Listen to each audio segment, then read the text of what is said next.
La gente del cine y la televisión atrae la atención a donde quiera que vaya, pero esa atención no siempre es bien recibida. Trágicamente, una reportera de televisión de Michigan fue asesinada frente a su casa después de recibir varias cartas con amenazas. Un especialista en documentos, un experto en perfiles criminológicos y un perro policía encontraron pruebas que señalaban a un mismo sospechoso. Pero la prueba más convincente la aportó el perro.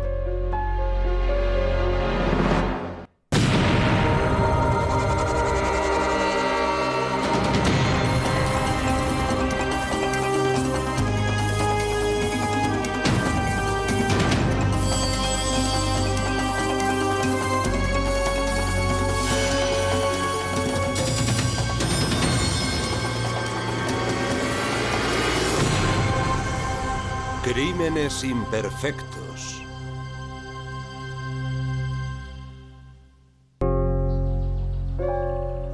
Diane Newton King encontró todo lo que buscaba en Battle Creek, Michigan.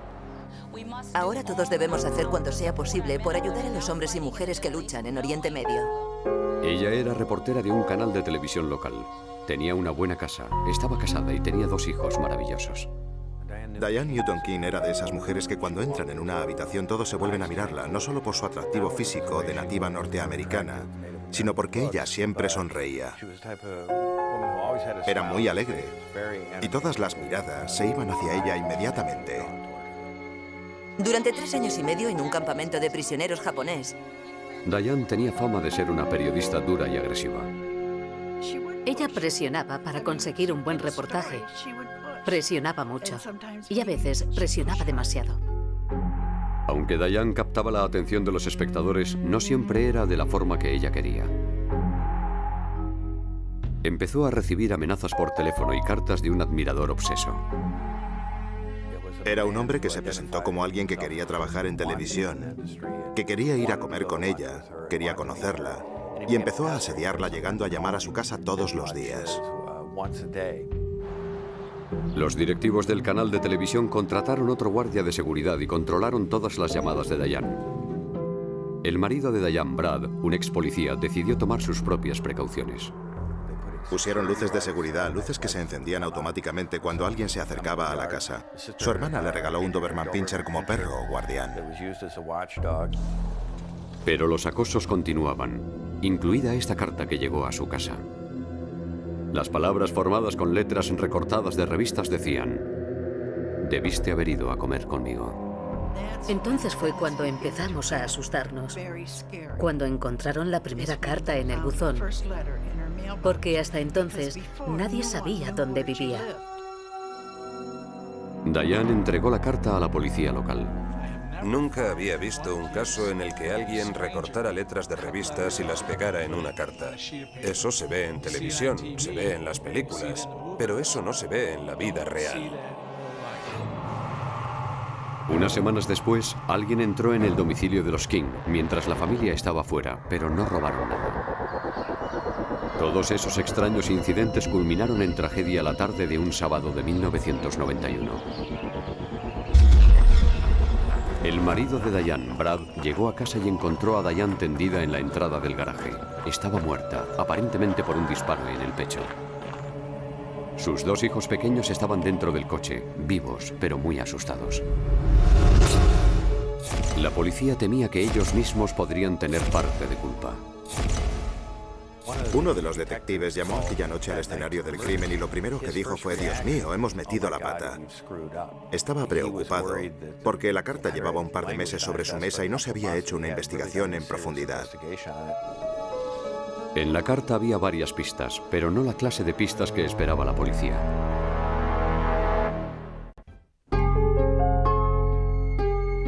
El asesinato de Diane King fue noticia de primera plana en los periódicos de la pequeña localidad de Battle Creek. Los investigadores esperaban encontrar alguna pista en la autopsia. Y reveló algo significativo. Diane King había recibido no uno, sino 2 disparos hechos con un rifle del calibre 22. El ángulo de la herida del pecho iba de arriba hacia abajo, es decir, que el orificio de entrada estaba más alto que el de salida, lo que indicaba que el arma debía estar ligeramente por encima de ella cuando se hizo el disparo. La segunda bala tenía una trayectoria completamente distinta. La segunda era muy extraña. La bala había entrado por encima del pubis y había llegado hasta el otro extremo del cuerpo. Es decir, que había atravesado los intestinos, el pulmón izquierdo y se había alojado junto a la clavícula izquierda. Al parecer, el asesino había disparado una vez desde una posición elevada y después se había acercado y agachado para realizar el segundo disparo. Él o ella debía haberse agachado o arrodillado en el suelo sosteniendo el arma de forma paralela o casi paralela al suelo. En el escenario del crimen, los investigadores localizaron la posible posición del tirador. En el granero que había junto al garaje encontraron un único casquillo del calibre 22. Se me ponía la carne de gallina pensando lo cerca que estábamos del que hubiera cometido el asesinato. Estábamos en el mismo sitio donde él había estado hacía una hora. Con agentes de policía para ayudar a reconstruir los hechos, los investigadores usaron un láser para confirmar que efectivamente el tirador se había apostado allí. Conocíamos el ángulo y la trayectoria de la bala por la autopsia. Y queríamos determinar si eso coincidía con la teoría de que se hubiera producido el disparo desde el granero. Y dirigiendo el láser desde el granero hasta la posición en que se encontraba la víctima, pudimos confirmar que el ángulo de la trayectoria coincidía. A continuación, el agente de la Policía Estatal de Michigan, Gary Leslie, y su perro adiestrado Travis intentaron encontrar el rastro del asesino. Los casquillos de todas las armas de fuego siempre salen por la derecha después de disparar. Así que fuimos por la izquierda del casquillo y Travis me hizo saber que había encontrado un rastro y empezamos partiendo de ese punto. Los perros son capaces de seguir el rastro de una persona por su olor, que es característico, una combinación de células muertas que se desprenden y el sudor. Empieza a correr la adrenalina, el corazón late más rápido, el sudor, el nerviosismo. Es un olor muy distinto al de una persona que está desorientada o una persona que se ha perdido. Travis siguió el rastro desde el granero donde se hizo el disparo, atravesando un pequeño puente sobre el río y entonces giró bruscamente a la izquierda. Travis siguió el rastro hasta aquí. Aquí fue donde Travis se empezó a poner muy nervioso. Allí encontraron la culata de un rifle Remington Scoremaster 511 del calibre 22 que estaba asomando del barro. En el agua había 7 casquillos usados. Todos estábamos muy ilusionados porque sabíamos que podía ser el arma homicida. Sabíamos que nadie en circunstancias normales dejaría así un rifle enterrado en el barro. En el laboratorio de criminología, los expertos en balística hicieron pruebas con el rifle para encontrar la marca característica de cada arma, la marca que queda en la base del casquillo producida por el percutor del rifle. El casquillo que se encontró en el granero y los 7 casquillos que estaban en el río fueron identificados como pertenecientes al arma en cuestión. Pero era imposible relacionar las balas con el rifle. El problema era el estado en que estaban las balas. En este caso, estaban muy dañadas por el impacto contra el cuerpo. Y eso hacía muy difícil establecer una identificación positiva. En el escenario del crimen, Travis todavía no había terminado su investigación. Después de encontrar el rifle y los casquillos, cruzó el río y volvió a encontrar el rastro del asesino. Es increíble el olfato que tienen los perros. Te preguntas, ¿pero cómo es posible que hagan eso y encuentren las cosas que encuentran? Travis siguió el rastro hasta el bosque, después hasta la carretera y sorprendentemente otra vez de vuelta al escenario del crimen. Si Travis no se equivocaba, el asesino debía estar entre los curiosos que observaban mientras la policía realizaba la investigación.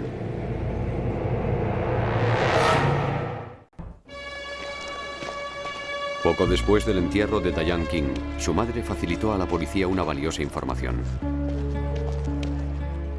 Algo que Brad King había olvidado mencionar. En principio, el plan era que Diane iba a dejar a sus 2 hijos con su madre y volver para poder pasar el fin de semana a solas con Brad. Pero el 9 de febrero, al parecer porque uno de los niños no se encontraba bien, Diane decidió llevarse a los niños y hacer el viaje de 2 horas de vuelta a Marshall, Michigan. Es una víctima que sale del coche y nada indica que tuviera algún temor por algo. No toma ninguna precaución. Y hay un agresor que se siente seguro en el escenario del crimen y que además no tiene ningún reparo en acercarse a la víctima para volver a disparar. Brad King era profesor universitario de criminología a tiempo parcial y no tenía una coartada sólida. Brad dijo a los investigadores que estaba dando un paseo por el bosque detrás de su casa y enseñó a los investigadores el lugar donde había estado. Pero Travis, el perro policía, había identificado esa misma zona como la ruta de escape del asesino.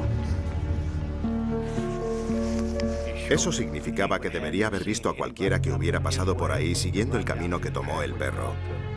Lo normal es que hubiera visto a cualquiera que hubiera salido del granero después de cometer el crimen, pero nadie dijo nada de eso. Brad negó tener un rifle del calibre 22. Sin embargo, en su domicilio encontraron balas del calibre 22 parecidas, pero no idénticas a las que se emplearon para cometer el asesinato. También había una varilla para limpiar rifles del calibre 22.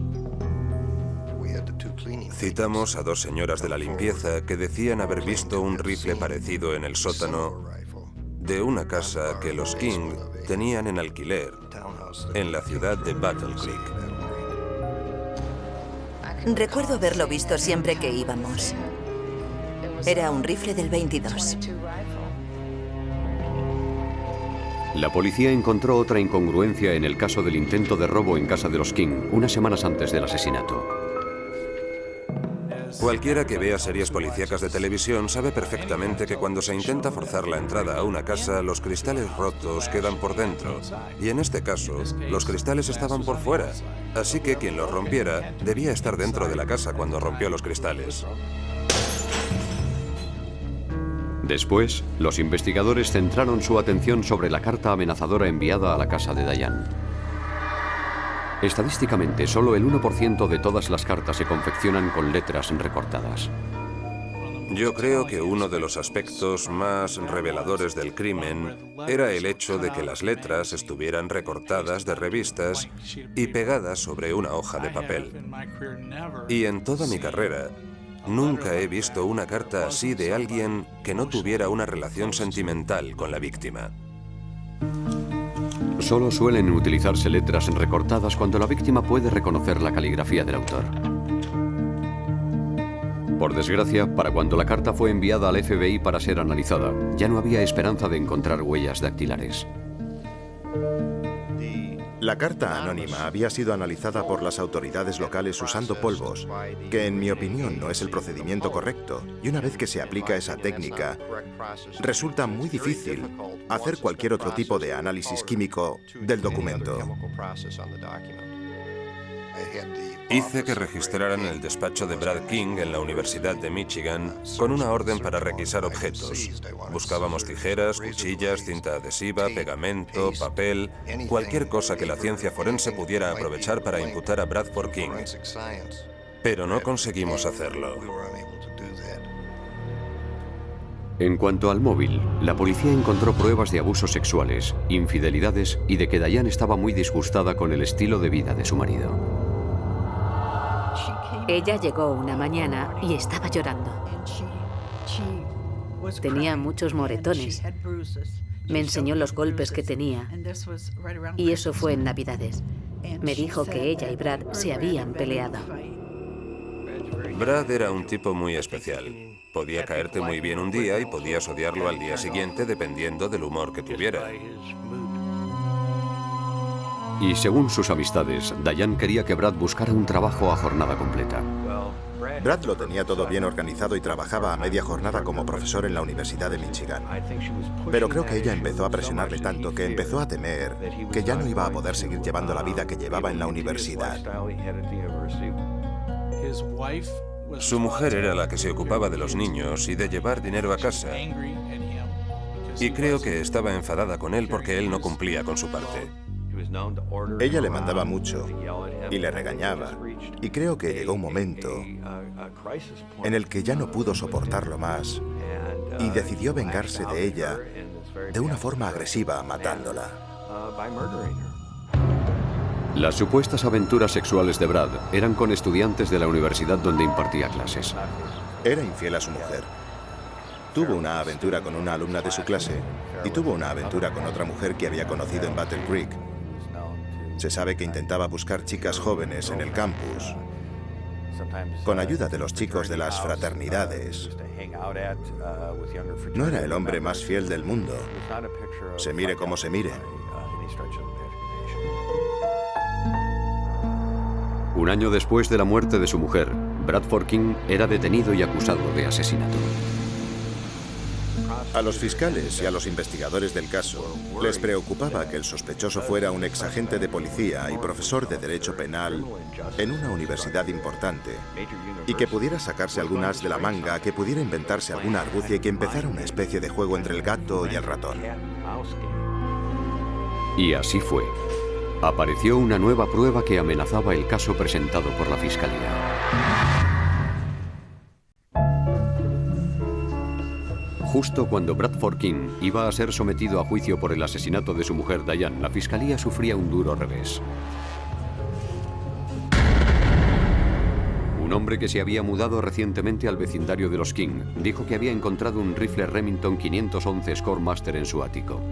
Era prácticamente idéntico a la supuesta arma homicida. El segundo rifle fue enviado al laboratorio forense para hacer las pruebas. Las pruebas de balística del segundo rifle demostraron que era absolutamente imposible que el casquillo encontrado en el granero fuera disparado con el arma que le fue entregada a la policía. La acusación pensaba que Brad había dejado otro rifle en una casa cercana vacía para sembrar una duda razonable en las mentes del jurado.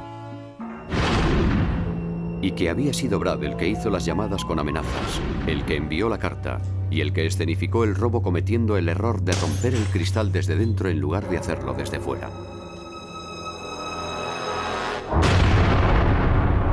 El día del asesinato, Diane pensaba llevar a los niños a casa de sus abuelos a pasar la noche.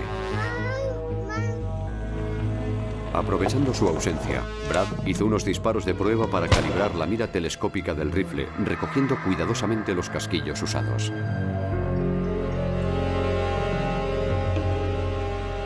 Más tarde, cuando Diane llegó a casa, Brad la estaba esperando en el granero.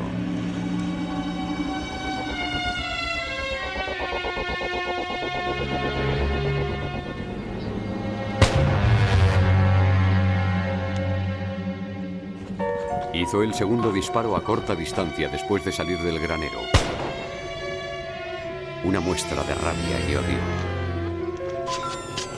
Entonces, Brad se dio cuenta de que los niños estaban dentro del coche sin saber que uno de ellos estaba enfermo. No podía dejar a los niños expuestos al frío mucho tiempo, así que tuvo que cambiar sus planes. Se deshizo rápidamente del rifle cerca del río, arrojó los casquillos al agua y después volvió a la casa para avisar a la policía. Pero Brad dejó olvidado un casquillo en el granero, y ese casquillo relacionaba su rifle con el crimen. Y no podía imaginar que un perro policía iba a seguir su rastro desde el granero donde disparó hasta el río, después hasta el bosque y otra vez todo el camino de vuelta a la casa. Creo que él pensaba que iba a ser una investigación de andar por casa, y siendo experto en leyes y profesor de universidad como era, debió pensar que iba a ser más listo que los demás. En opinión de muchos, fueron los niños los que estropearon su plan para tener una coartada sólida. Yo creo que no contaba con que los niños estuvieran allí. Yo creo que pensaba ir a algún otro sitio y que otra persona encontrara a su mujer. Así tendría una coartada. Poco antes de su muerte, Diane había comentado con sus amistades que sospechaba que Brad tenía algo que ver con las llamadas y cartas amenazadoras. Ella me dijo, yo creo que es Brad. Y dijo, todavía no sé lo que voy a hacer. La defensa solo presentó 7 testigos, argumentando que las pruebas contra Brad solo eran circunstanciales. Nadie ha subido al estrado diciendo Brad King llevaba un arma ese día, disparó el arma aquel día, fue el que apretó el gatillo ese día. Nadie. Yo estaba completamente convencido de que Brad King era culpable, pero no sabía si podría convencer a los 12 miembros del jurado. El jurado consideró las pruebas forenses tanto o más válidas que la declaración de cualquier testigo presencial. El jurado declara a Bradford King culpable de asesinato en primer grado con premeditación. Brad King fue sentenciado a cadena perpetua sin posibilidad de libertad condicional. Cuando analizamos las pruebas y hacemos las pruebas de balística y conseguimos hacer una identificación positiva, es una gran satisfacción la que siento. Toda la ciencia forense se unió para señalar a Brad King como el asesino de su mujer. Se puede suponer o sospechar que una determinada persona está implicada, pero sin la ciencia forense para atar los cabos, no tenemos caso. Creo que no valoramos lo suficiente lo que hacen los perros. Yo les veo hacer cosas todos los días que me dejan atónito y digo, ¿pero cómo es posible?